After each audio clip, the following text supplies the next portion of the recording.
Bismillahirrahmanirrahim. Assalamualaikum warahmatullahi wabarakatuh. Alhamdulillah. Alhamdulillahilladzi bi ni'matihi tatimmus shalihat. Wassalatu wassalamu ala sayyidina wa habibina Muhammadin wa ala alihi wa ashabihi wa man tabi'ahum bi ihsanin ila yaumiddin wa ba'du. Allahumma inna nas'aluka ilman nafi'an wa rizqan thayyiban wa amalan mutaqabbalan. Rabbana 'allimna ma yanfa'una wanfa'na bima 'allamtana wa zidna 'ilma. Rabbi shrah li sadri wa yassir li amri wahlul 'uqdatam min lisani yafqahu qawli. Baik, ikhwatul iman, teman-teman sekalian, ya kaum muslimin dan muslimat rahimani wa rahimakumullah. Alhamdulillah, sore hari ini dengan karunia hidayah dan taufik dari Allah Subhanahu wa taala, kita masih diberikan kesempatan untuk pertama berjumpa di bulan Ramadan, sehingga di bulan ini kita bisa melakukan ibadah dan ketaatan kepada Allah Subhanahu wa taala. Maka karena Allah memberikan kesempatan kepada kita untuk berjumpa di bulan Ramadan, oleh karena itu kita harus syukuri pertama, kemudian kita gunakan Ramadan ini benar-benar untuk mendapatkan ampunan dan rahmat dari Allah Subhanahu wa taala. Dulu Imam Ibnu Rajab Al-Hambali rahimahullah taala pernah mengatakan, "Lau qila li ahli kubur," seandainya dikatakan kepada orang-orang yang sudah meninggal, yang mendahului kita yang ada di alam kubur, "Tamannau," coba kalian berharap, bercita-cita, berangan-angan, la tamannau yawman min Ramadan. Pasti mereka berangan-angan diberikan kesempatan untuk berjumpa Ramadan walaupun sehari. Walaupun sehari. Itu orang-orang yang sudah meninggal. Maka kita yang masih hidup kemudian diberikan kesempatan untuk berjumpa dengan bulan Ramadan ini harus benar-benar bersyukur. Di antara cara syukur itu adalah menggunakan Ramadan ini untuk semakin taat, semakin memperbanyak amal soleh, semakin berusaha menggapai ampunan Allah Subhanahu wa taala. Karena bulan ini, sebagaimana dikatakan oleh Nabi Sallallahu Alaihi Wasallam, adalah bulan yang futihat abwaabul jannati wa lam yughlaq minha babun. Bulan yang pintu-pintu surga dibuka lebar, tidak ada satupun pintu yang ditutup. Wa ghulqat abwaabun naari wa lam yuftah minha babun. Begitupun pintu-pintu neraka ditutup rapat dan tidak ada satupun pintu yang dibuka. Wa sufidatus syayatin, bahkan setan-setan itu, pembesar-pembesar setan, mawadatul jin, jin-jin yang suka menentang, yang suka mengganggu manusia, itu dipenuhi oleh Allah Subhanahu wa taala, sehingga suasana ketaatan, suasana kebaikan itu begitu kental, begitu nampak bulan ini. Kalau kita merasakan hal itu, maka hendaklah kita menjadikan bulan Ramadan ini momen untuk menggapai ampunan ridho dan rahmat Allah Subhanahu wa taala. Oleh karena itu juga dalam hadis disebutkan, "Idza kana awwala lailatin min Ramadan," kalau sudah masuk malam pertama bulan Ramadan, itu ada malaikat yang menyuruh, "Ya tajil khairi aqbil," wahai orang-orang yang mendapatkan kebaikan, mendekatlah. Gunakan Ramadan untuk menggapai ampunan Allah Subhanahu wa taala. Wa ya bani asyar aqsir, wahai orang-orang yang mendapatkan keburukan, yang suka bermaksiat, yang tenggelam dalam lalaitah, kurangi maksiatnya, kurangi keburukannya. Sebagaimana Ramadan pahala tergandakan, dosa pun juga bisa dipergandakan kalau kita lakukan di bulannya suci ini. Terlebih kita harus sadar, teman-teman sekalian, lillahi utaqaa minan nar wa dzalika fi kulli lailah. Allah itu punya orang-orang yang dibebaskan dari api neraka itu setiap malam di bulan Ramadan. Sehingga kita harus berusaha untuk menjadi salah satu di antara mereka yang mendapatkan ampunan yang dibebaskan dari neraka Allah Subhanahu wa taala. Baik, kita akan lanjutkan kembali ya pembacaan kita terhadap kitab Khamsul Qaidah Al-Qur'aniyah. Ada 50 kaidah Qur'aniyah yang berkaitan dengan kehidupan kita. Dan kita masuk ke kaidah yang ke-34, yaitu firman Allah Subhanahu wa taala, "Wa idza sa'alaka 'ibadi 'anni fa inni qaribun ujibu da'watad da'i idza da'ani." Ini ada dalam surat Al-Baqarah ayat 186. Allah mengatakan, "Wa idza sa'alaka 'ibadi", wahai Muhammad, jika hamba-hambaku bertanya kepadaku tentangku, fa inni qaribun, maka aku akan dekat dengan mereka. Ujibu da'watad da'i idza da'ani, aku senantiasa menjawab doa-doa orang yang memohon dan meminta kepadaku. Ayat ini, teman-teman sekalian, pertama menginformasikan kepada kita bahwasannya senjata terkuat yang dimiliki orang-orang beriman itu adalah doa, mengangkat kedua tangannya, memohon kepada Allah Subhanahu wa taala.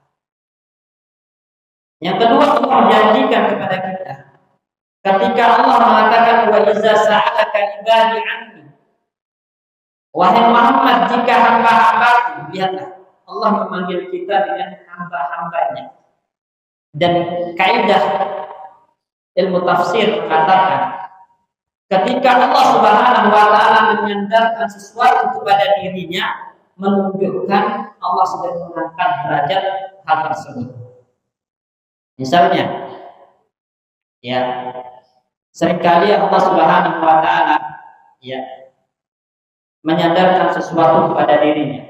Baitullah itu menunjukkan tempat tersebut mulia. Ya. Kemudian ibadullah, hamba-hamba Allah itu menunjukkan orang-orang yang tunduk kepada Allah Subhanahu wa taala, orang-orang mulia, orang-orang yang diangkat derajatnya oleh Allah Subhanahu wa taala. Dan di sini Allah mengatakan ibadi, kalau hamba-hambaku bertanya padamu. Bertanya tentang apa?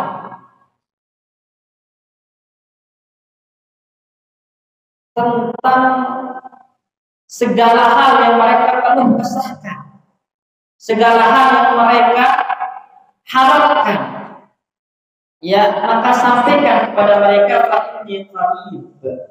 aku akan dekat dengan mereka. Allah Subhanahu wa taala. Jadi jawabannya, kalau dalam bahasa Arab itu kan idza itu namanya syarat.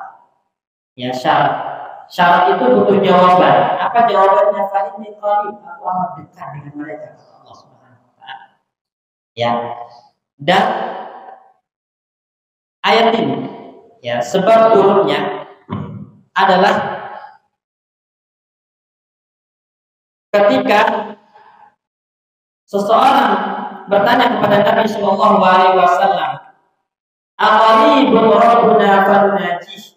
Katanya, wahai Rasulullah, apakah Rabb yang kita sembah, Allah yang kita ibadahi itu dekat dengan kita, sehingga kalau kita bermunajat, memohon, berdoa, meminta, dia selalu mendengarnya? Amba'idun, atau Allah itu jauh, farunajih, sehingga harus teriak-teriak kita memanggilnya. Jadi gini bedanya. Nunajih itu berdoa dengan suara yang lirih, bukan dengan suara yang teriak-teriak. Kalau munadi itu terlalu jauh sehingga butuh suara keras. Nah, orang ini tanya kepada Nabi, wahai Rasulullah, Rabb kita ini sebenarnya dekat atau jauh? Bukan? Kalau dekat, maka kita nggak perlu teriak-teriak dalam berdoa. Tapi kalau jauh, ya, nanti kita butuh suara yang lebih keras memanggilnya. Maka Allah Subhanahu wa taala memberikan jawaban, turun surat Al-Baqarah ini ayat 186. Iza sa'alaka ibadi, wahai Muhammad, jika hamba-hambaku bertanya kepadamu tentangku, fa inni qaribun, aku itu akan dekat dengan mereka. Bahkan aqrabu min hablil warid, lebih dekat daripada urat leher kita. Maksudnya apa? Allah Subhanahu wa taala senantiasa mengawasi kita. Allah Subhanahu wa taala senantiasa memperhatikan kita. Allah Subhanahu wa taala senantiasa mendengarkan keluh kesah kita. Tidak ada yang luput dari Allah Subhanahu wa taala. Ini harus kita tanamkan pada diri kita. Merasa Allah itu dekat dengan kita. Merasa Allah mengawasi gerak-gerik kita. Merasa Allah selalu mendengar apa yang kita ucapkan. Apa yang kita lakukan dilihat oleh Allah dan tidak ada yang luput dari Allah Subhanahu wa taala. Ya'lamu kha'inatal a'yun wa ma tukhfis sudur. Bahkan Allah itu tahu pandangan-pandangan, lirikan-lirikan mata yang penuh dengan khianat dan apa yang disembunyikan oleh hati, lintasan-lintasan dalam hati Allah tahu. Tidak ada yang luput dari Allah. Sehingga kalau kita paham ini dengan baik, merasa Allah itu senantiasa mengawasi, muraqabah, kita tidak akan berani bermaksiat kepada Allah Subhanahu wa taala. Kita tidak akan berani tenggelam dalam kelalaian. Antum aja kalau punya atasan, ya, tidak akan berani melanggar atasan. Tidak akan berani melakukan kesalahan depan atasan. Karena dilihat, diawasi. Lalu bagaimana dengan Allah Subhanahu wa taala yang senantiasa melihat, mengawasi, mendengar dan tidak ada yang luput dari Allah. Tapi kita dengan santainya, ya, tanpa merasa bersalah, tanpa merasa khawatir, tenggelam dalam kelalaian, tenggelam dalam maksiat, waliyadzubillah. Dulu sahabat Abdullah bin Abbas radhiyallahu anhu mengatakan, ketika seorang itu jatuh dalam kemaksiatan dan dia merasa aman ketika bermaksiat, itu jauh lebih besar daripada maksiatnya sendiri. Jadi ketika kita merasa aman dalam bermaksiat, nah rasa aman ketika bermaksiat itu jauh lebih besar dosanya daripada maksiat. Ketika kita tersenyum, ketawa ketika bermaksiat, itu jauh lebih besar daripada maksiat itu sendiri. Karena orang yang merasa aman ketika bermaksiat, orang yang merasa tidak diawasi oleh Allah ketika bermaksiat, adalah orang-orang yang kedepannya akan berani untuk melakukan kemaksiatannya secara terang-terangan. Dan kita tahu orang yang paling jauh dari ampunan Allah siapa? Al-mujahirin bil ma'asi, orang yang melakukan kemaksiatannya secara terang-terangan, tanpa rasa takut, tanpa rasa malu, baik kepada manusia apalagi kepada Allah Subhanahu wa taala yang tidak luput darinya segala hal.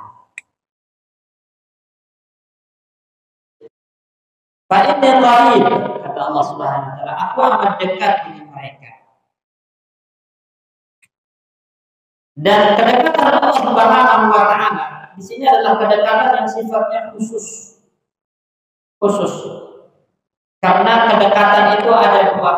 Ada kedekatan yang sifatnya umum, ada kedekatan yang sifatnya khusus.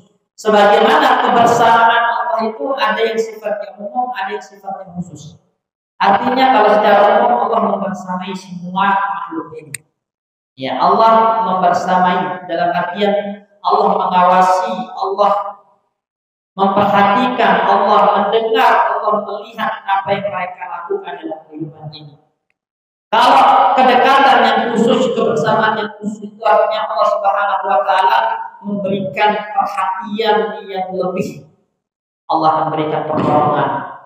Allah akan berikan solusi untuk semua masalahnya.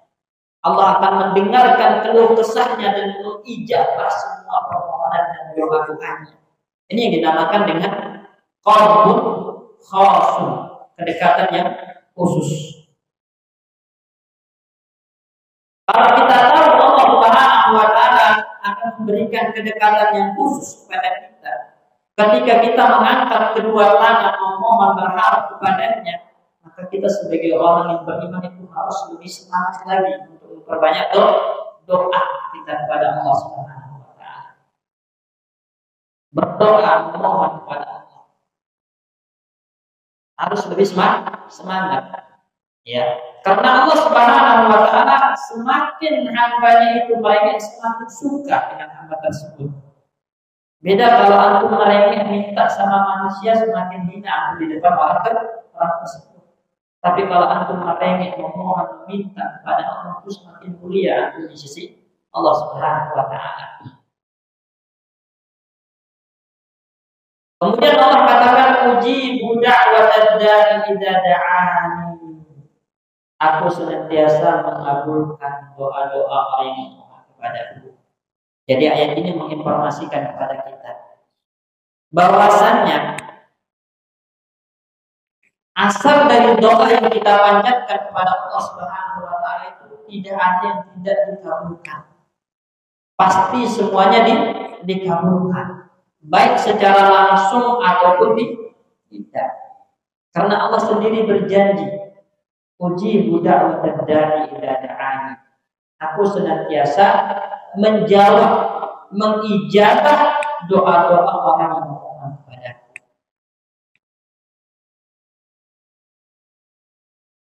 Bahkan di dalam ayat yang lain kan Allah Subhanahu wa taala mengecam orang-orang yang tidak mau mengangkat tangan, orang-orang yang tidak berdoa malah dikecam. Ya, innal ladzina yastakbiruna an ibadati sayadkhuluna jahannama dakhirin. Orang-orang yang sombong dari beribadah kepada, maksudnya beribadah di sini apa? Berdoa kepadaku. Tafsiran para ulama, ibadati ay doa, berdoa kepadaku. Enggak mau berdoa kepada Allah, enggak pernah mengangkat tangannya, memohon, menunjukkan rasa fakirnya, menunjukkan rasa butuhnya kepada Allah, enggak pernah sama sekali. Maka diancam, saya dulu dan jahannam dakhirin. Allah masukkan ke neraka dengan karantina dan zina. Tapi sebaliknya, orang-orang yang menunjukkan rasa butuhnya kepada Allah, menunjukkan kalau dia adalah makhluk yang lemah, senantiasa membutuhkan pertolongan dari Rabb-Nya, Allah janjikan apa? Ujibu da'watad da'i idza da'ani. Pasti dikabulkan doanya oleh Allah Subhanahu wa taala. Pertanyaannya, bagaimana cara Allah mengabulkan doa kita? Itu kan jadi pertanyaan. Karena Allah di sini menyampaikan ujibu da'watad da'i idza da'ani. Aku senantiasa merespon doa-doa orang yang berdoa kepadaku. Respon Allah itu tidak selalu memberikan apa yang kita minta, gitu kan? Jadi jangan memahami kalau kita berdoa itu Allah memberikan apa yang kita minta selalu, enggak. Allah memberikan yang terbaik untuk kita. Itu respon Allah Subhanahu wa taala. Jadi Allah tidak selalu, tidak melulu memberikan apa yang kita minta, tapi kita harus yakin Allah selalu memberikan yang terbaik untuk kita. Maka cara Allah mengabulkan doa-doa hamba itu yang pertama, doanya itu kadang ditunda untuk dikabulkan. Ya, ditunda. Supaya apa? Supaya semakin dia menunjukkan rasa butuhnya kepada Allah, semakin menunjukkan ya merengeknya ya kepada Allah Subhanahu wa taala, semakin dia angkat tangan, semakin fakirnya kepada Allah, semakin besar pahalanya. Itu salah satu alasan kenapa Allah sering menunda mengabulkan doa hambanya. Ya, karena orang itu kalau sudah semakin ya kepepet, semakin terdesak, semakin ikhlas berdoanya kepada Allah, maka semakin Allah menyukai. Ini, ya. Dan ketika Allah Subhanahu wa taala mengakhirkan mengabulkan doanya, kan setiap kali dia berdoa itu dapat pahala enggak? Walaupun enggak dikabulkan. Kenapa? Karena doa itu ibadah. Sebagaimana sabda Nabi, doa huwa ibadah. Antum berdoa berarti beribadah, dan ibadah itu pasti diberikan pahala. Semakin Allah mengakhirkan mengabulkan doa kita, semakin kita berdoa semakin banyak pahalanya. Ya, tabungan pahala semakin banyak, dan itu yang akan diberikan oleh Allah kepada kita nanti ketika kita sangat membutuhkan ya amalan yang memberatkan timbangan kita. Jadi jangan pernah lelah, jangan pernah letih berdoa memohon kepada Allah Subhanahu wa taala. Kemudian yang kedua, ya, Allah Subhanahu wa taala kadang tidak memberikan apa yang kita minta, tapi menghindarkan kita dari bencana, dari musibah yang setara dengan apa yang kita minta. Ini. Jadi Anda minta begini begitu, tapi Allah nggak kasih, namun ternyata Anda dihindarkan oleh Allah dari musibah, penyakit, bencana yang setara dengan apa yang kita minta. Itu cara Allah melakukan doa kita. Karena seringkali kita sampaikan wa huwa ya'lamu wa antum la ta'lamun. Allah itu Maha tahu yang terbaik untuk antum, tapi antum tidak tahu mana yang terbaik untuk diri antum sendiri. Maka Allah selalu memberikan yang terbaik untuk hambanya. Ini cara yang kedua. Jadi Allah hindarkan kita dari bencana, musibah, keburukan yang kadang itu lebih besar manfaatnya daripada dikabulkannya apa yang kita minta.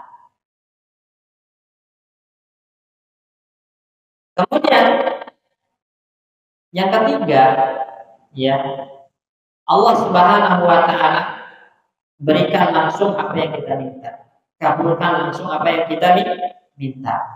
Sehingga artinya kalau kita pahami di sini, berarti Allah mungkin nggak respon kepada doa kita. Itu pasti respon oleh Allah, cuma caranya setiap orang itu berbeda-beda. Orang langsung diberikan apa yang dia minta, itu respon Allah pada doanya.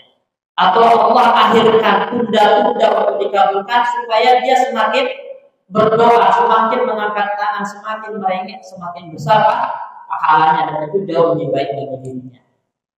Kemudian yang ketiga, Allah merespon dengan cara apa? Dihindarkan dari musibah, bencana, penyakit yang setara dengan apa yang dia minta, sehingga tidak ada yang namanya doa itu tidak direspon, tidak diberi Allah, pasti dijawab oleh Allah Subhanahu wa taala dengan caranya berbeda. Makanya dalam hadis Nabi Shallallahu alaihi wasallam menyampaikan kepada kita, "Inna rabbakum hayyun karim."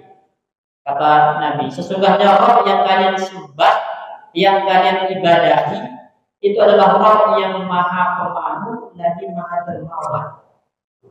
Allah itu pemalu, Allah itu dermawan. Pemalunya gimana? Ya, bukan pemalu seperti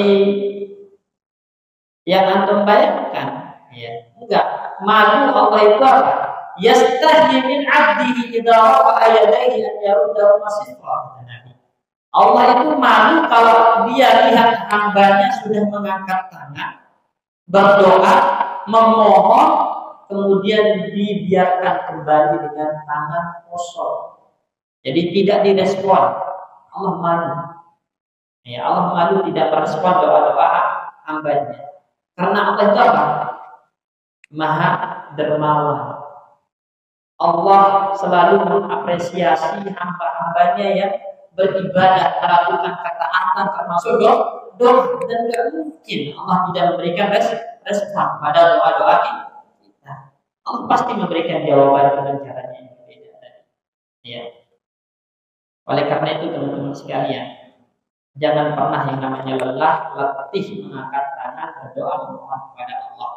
Bahkan Nabi mengatakan, wa idza sa'alta fas'alillah.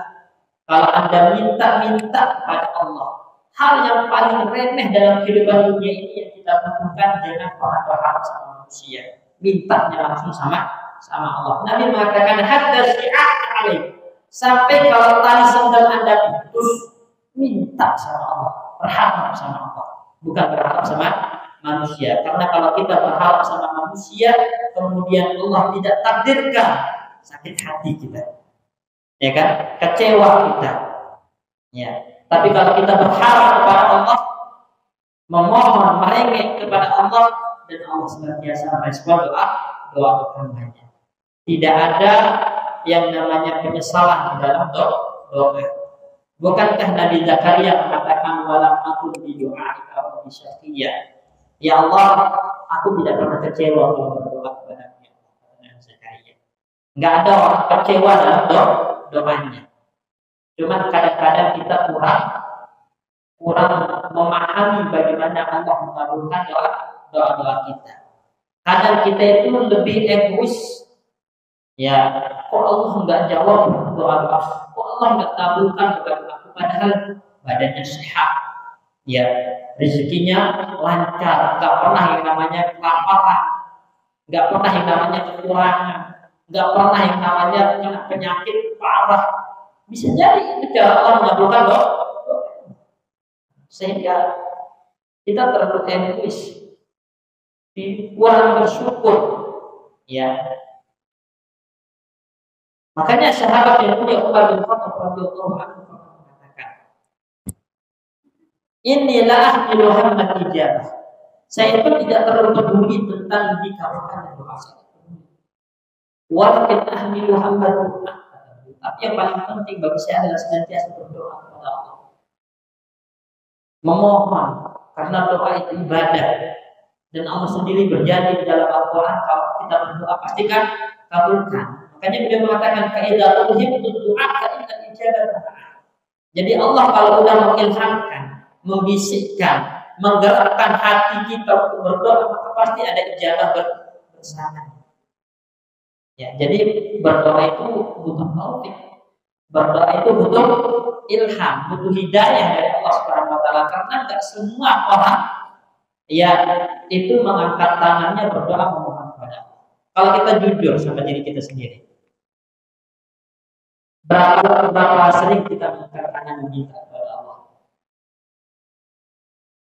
Teman-teman sekalian, kalau jujur, jawab sendiri. Berapa sering kita mereka memohon, meminta, menunjukkan rasa butuh kita kepada Allah? Nah, antum butuh apa misalnya? Pernah nggak minta sama Allah? Langsung? Pernah. Tapi seberapa sering? Gitu kan? Itu jadi pertanyaan. Nabi Sallallahu Alaihi Wasallam itu kalau butuh sesuatu atau kalau terkena musibah, terkena hal yang menyakitkan, menyulitkan, apa yang dilakukan oleh Nabi? Fazi'a ila sholat, ambil air wudu, sholat, setelah sholat berdoa. Bahkan di semua peperangan, misalnya di perang Uhud, ya, ketika ya Rasulullah Shallallahu Alaihi Wasallam dihadapkan dengan 3.000 pasukan orang-orang kafir Quraisy. Sedangkan jumlah kaum muslimin itu 1.000, kemudian orang-orang munafik 300-nya balik ke Madinah, sisa 700 orang 3.000. Khawatir Rasulullah. Ya, khawatir bagaimana kondisi para sahabat. Malam harinya Rasulullah tidak tidur. Apa yang dilakukan? Sholat, berdoa, memohon kepada Allah agar Allah memberikan kemenangan, perlindungan untuk kaum muslimin. Perang Khandaq, perang Ahzab, ketika Rasulullah dihadapkan dengan 10.000 pasukan orang-orang kafir. Kemudian belum lagi musuh di dalam dari kalangan orang-orang Yahudi Bani Quraidah. Dari dalam ada musuh. Ya, musuh. Khawatir Rasulullah SAW. Maka Rasulullah nggak berhenti berdoa sampai Allah mengutus bala tentaranya, amin, kencang yang menerpa perkemahan orang-orang kafir Quraisy. Kemudian malaikat turun ikut berperang. Bahkan ketika selesai, para sahabat telah meletakkan senjatanya, malaikat belum meletakkan senjatanya. Disuruh Rasulullah untuk berangkat memerangi Bani Quraisyah, pengkhianat perang yang ada di dalam kota. Lihatlah, yang Rasulullah SAW itu mencontohkan kepada kita, ya, dalam hal apapun yang kita ingin, yang kita harapkan, minta sama Allah. Walaupun itu dari sedang kata beliau. Cuman kadang-kadang kita lebih percaya dengan manusia, sehingga kita lebih sering menggantungkan harapan kepada manusia daripada Allah Subhanahu wa Ta'ala. Baik.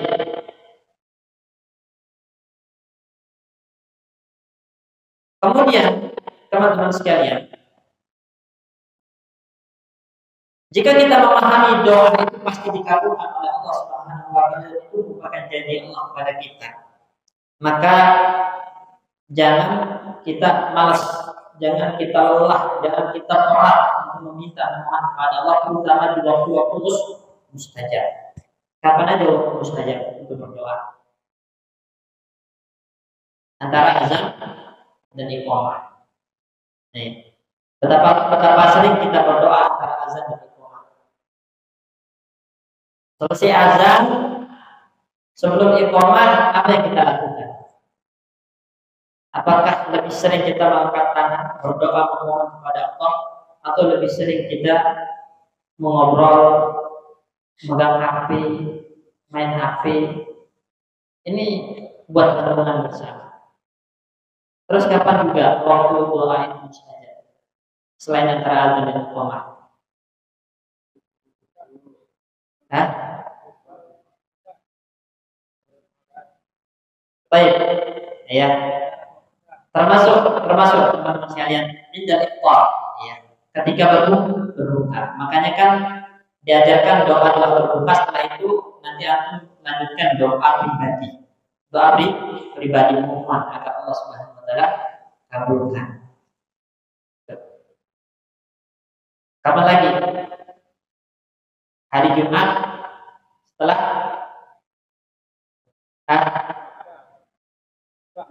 setelah asar. Apa yang kita lakukan hari Jumat setelah asar? kerja apa? Ya, tapi kan doa itu nggak harus di masjid, nggak harus di rumah, dimanapun kita berdoa menggantungkan harapan kepada Allah Subhanahu Wa Taala. Antara sepertiga malam terakhir, ketika sahur kalau sekarang. Ya, jadi jangan pernah lewatkan yang namanya sahur, teman sekalian ya. Jangan pernah lewatkan yang namanya sahur, karena waktu sahur itu berkah. Ya, di samping di situ turun para malaikat, Allah Subhanahu Wa Taala di sepertiga malam terakhir turun ke langit dunia, mengatakan hal min sa'ilin fa'tiyah. Ada yang minta maka saya berikan. Ada yang mohon ampun maka saya ampuni. Itu di sepertiga malam terakhir. Ya. Dan juga sekarang kita berada di bulan Ramadan, jangan malas sahur. Walaupun itu dengan seteguk air minum. Ya, karena Nabi mengatakan tasaharu fa inna fis sahuri barakah. Makan sahurlah, karena dalam makan sahur itu ada keberkahan. Ya, ada keberkahan. Walau itu alimah, meskipun itu dengan seteguk air, jangan pernah tinggalkan yang namanya sahur. Di antara keberkahannya apa? Innallaha wa malaikatahu yusholluna 'alan mutasahhirin. Allah dan para malaikat berselawat untuk orang yang makan sahur. Apa arti selawat Allah? Apa arti selawat malaikat? Salawat Allah itu, kalau Allah berselawat kepada hambanya, itu maknanya adalah az-sana. Allah Subhanahu Wa Taala memuji hamba tersebut di hadapan para malaikat. Itu dipuji kalau makan sahur oleh Allah di hadapan para malaikat. Kemudian nazala ilaihi rahmah, turun kepadanya rahmat Allah Subhanahu Wa Taala. Jadi orang yang makan sahur selain dipuji oleh Allah, turun kepadanya rahmat Allah Subhanahu Wa Taala. Itu makna salawat Allah. Kalau malaikat bersalawat maknanya apa? Yad'u lahu wa yastaghfiruna lahu. Malaikat mendoakan kebaikan untuk antum yang makan sahur, bahkan memohonkan ampun untuk orang-orang yang makan sahur. Itu salawatnya para malaikat. Maka rugi, ya rugi orang-orang yang mengabaikan makan sahur. Jadi di sepertiga malam terakhir atau di waktu-waktu sahur itu adalah waktu yang mustajab, ya untuk memohon berdoa kepada Allah Subhanahu Wa Taala. Kalau sudah kita memahami waktu-waktu mustajab dan doa itu pasti dikabulkan, tapi juga kita harus paham dengan baik. Ternyata meskipun doa itu dijawab atau diijabah oleh Allah, ada penghalang-penghalang yang membuat doa kita tidak sampai diijabah, dikabulkan oleh Allah Subhanahu Wa Taala. Apa aja penghalang-penghalangnya? Kita lihat dalam hadis yang panjang, ya kan? Pernah mungkin Anda mendengar, ya. Nabi mengatakan Innallaha thayyibun la yaqbalu illa thayyiban. Ya, Allah itu maha baik dan tidak menerima kecuali yang baik saja. Wa innallaha amara al-mu'minin, ya, bima amara bihi mursalin. Allah perintahkan kepada orang-orang beriman seperti apa yang diperintahkan kepada para rasul, itu kulu minat thayyibati ma razaqnakum, makan dari yang baik-baik yang kami berikan kepada kalian. Ya. Jadi dari sini kita memahami harta haram, makanan haram yang kita makan itu menjadi penghalang terbesar yang bukan doa. Karena Allah tayyibun la yaqbalu illa thayyiban. Allah itu maha baik dan tidak menerima kecuali yang baik-baik, dan dari orang yang baik-baik yang memperhatikan hal haram yang dia makan. Ya, antum tahu kan kisah seseorang yang melakukan perjalanan jauh, as-asa agbawa, itu tak penampilannya acak-acakan, berdebu, menunjukkan dia sedang melakukan perjalanan jauh. Dan di antara doa yang mustajab itu adalah doanya musafir. Doa musafir itu mustajab. Makanya kalau antum lagi safar, berpergian dengan safar yang mubah, ya, safar taat, safar mubah, bukan dengan safar maksiat. Safar itu kan bermacam-macam. Ada orang safar mubah, safar yang boleh-boleh saja dengan tujuan untuk rekreasi, bisnis, itu mubah. Kalau safar taat itu contohnya, misalnya berangkat haji, berangkat umroh, perjalanan taat. Ya. Safar dalam rangka untuk menuntut ilmu, safar dalam rangka untuk mencari nafkah, itu juga safar taat. Ya. Nah, safar mubah, safar taat ini orang-orang yang melakukannya doanya mustajab. Doanya mustajab, dikabulkan oleh Allah Subhanahu wa taala. Ya. Karena orang-orang yang safar itu kan pasti kondisinya tidak normal. Ya enggak? Kenapa kita katakan tidak normal? Karena pasti di situ dia akan merasakan lelah, letih, ketidaknyamanan. Nah, karena Nabi mengatakan as-safaru qit'atun minal azab. Safar itu adalah potongan kecil dari azab. Sehingga sebagai gantinya Allah berikan keutamaan untuk musafir. Apa itu? Allah ijabah doa-doa mereka. Kemudian juga Allah berikan keringan-keringan mereka kan. Musafir boleh mengkosong sholat. Musafir boleh tidak berbuat berpuasa. Itu keringanan-keringanan yang diberikan oleh Allah. Rahmatan sebagai bentuk kasih sayang Allah kepada musafir, karena mereka merasakan ketidaknyamanan, ketidakenakan ketika dalam perjalanan. Ya. Jadi manfaatkan teman-teman sekalian. Kalau antum pergi safar, pergian jauh, pulang kampung, jaraknya udah 82 kilo, itu udah dihitung safar. Jangan banyak menghayal, jangan banyak main HP, tapi gunakan untuk berbanyak doa, karena doa musafir itu mustajab. Nah, orang ini melakukan perjalanan jauh sampai acak-acakan berdebu, menunjukkan dia melakukan perjalanan jauh. Kemudian yang yadayhi ila sama, kata Nabi, dia mengangkat kedua tangannya ke langit, dan itu adab di dalam berdoa. Jadi adab berdoa itu mengangkat kedua tangan, mengangkat kedua tangan. Ya, bahkan Nabi Shallallahu Alaihi Wasallam dalam riwayat itu pernah mengangkat kedua tangannya ketika doa istisqa itu sampai terlihat ya putih ketiaknya, begitu tinggi diangkat. Ya, intinya antum mau angkat, mau begini, yang penting tangan itu diangkat ketika berdoa, karena itu adab di dalam berdoa. Ya. Nah, orang ini melakukan adab berdoa, itu adalah mengangkat kedua tangan. Yang yadayhi ila sama. Kemudian yang ketiga, dia melakukan adab berdoa yang ketiga, merengek, menunjukkan rasa butuhnya, sambil bilang ya Allah, ya Allah, ya. Ya, merengek, menunjukkan rasa butuhnya. Ilhah namanya. Semakin kita merengek, semakin kita ya menunjukkan rasa butuh kita kepada Allah, semakin besar ya untuk ijabah. Karena itu ada di dalam berdoa. Jangan berdoa kayak apa ya? Kayak setengah-setengah gitu. Ya, kayak setengah-setengah. Itu bukan adab. Orang berdoa itu harus serius, menunjukkan rasa butuhnya. Bahkan kalau bisa merengek, menangis, memohon di hadapan Allah Subhanahu wa taala. semakin mulia kita di mata Allah kalau kita semakin merendah dalam doa kita. Ini dilakukan oleh orang ini, ya Allah, ya Allah, ya Allah. Tapi kata Nabi, mat'am haram, makanan yang dimakan diperoleh dengan cara yang haram. Wa masrabuhu haram, minuman yang diminum diperoleh dengan cara yang haram. Wa ghudhiya biharamin, asupan gizi yang masuk ke dalam tubuhnya haram. Wa malbasuhu haram, pakaiannya juga diperoleh dengan cara yang haram.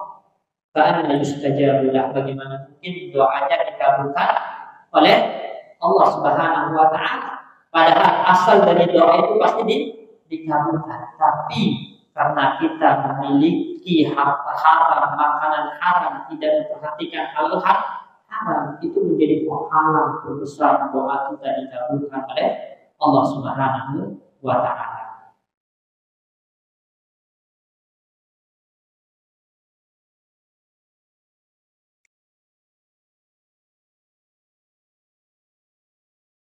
Baik, ini makna dari kaidah wa iza sa'alaka ibadi anni fa inni qaribun ujibu da'watad da'i idza da'an. Kalau kita simpulkan, ya, Islam itu adalah agama yang senantiasa menjaga hubungan antara hamba dengan Rabb-nya. Ya kan, dari mana? Doa. Doa itu adalah cara seorang menjaga hubungannya dengan Allah. Di situ dia berkomunikasi dengan Allah. Di situ dia berkesan menunjukkan harapannya kepada Allah Subhanahu wa taala. Kemudian doa itu adalah merupakan tanda atau dalil atau indikasi terbesar seorang hamba itu menunjukkan rasa butuhnya kepada Allah. Orang kalau butuh kepada Allah, buktinya apa? Dia berdoa.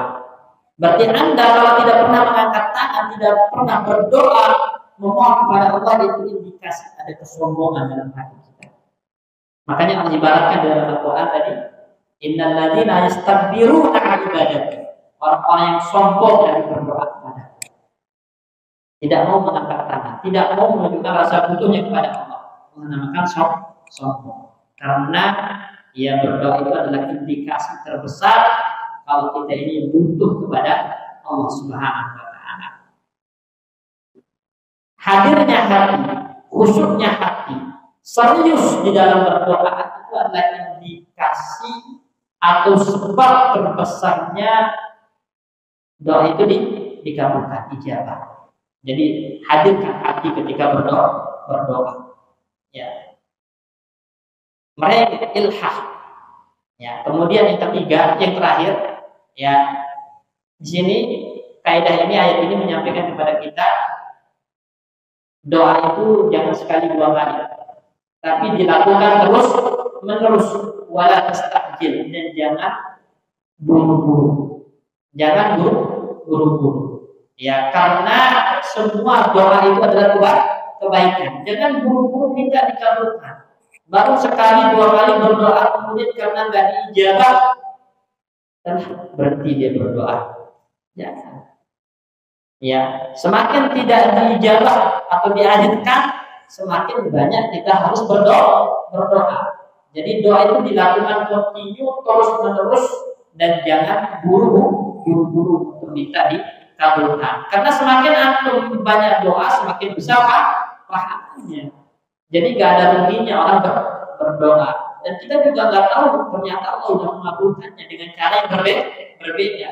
Bukan dengan cara Allah memberikan apa yang kita minta tadi, tapi Allah berikan yang terbaik untuk kita. Baik. Mungkin ini yang kita bisa sampaikan sore hari ini. Kita persiapkan buat buka ya. Sampai sini dulu sambil banyak-banyak berdoa kepada Allah. Assalamualaikum.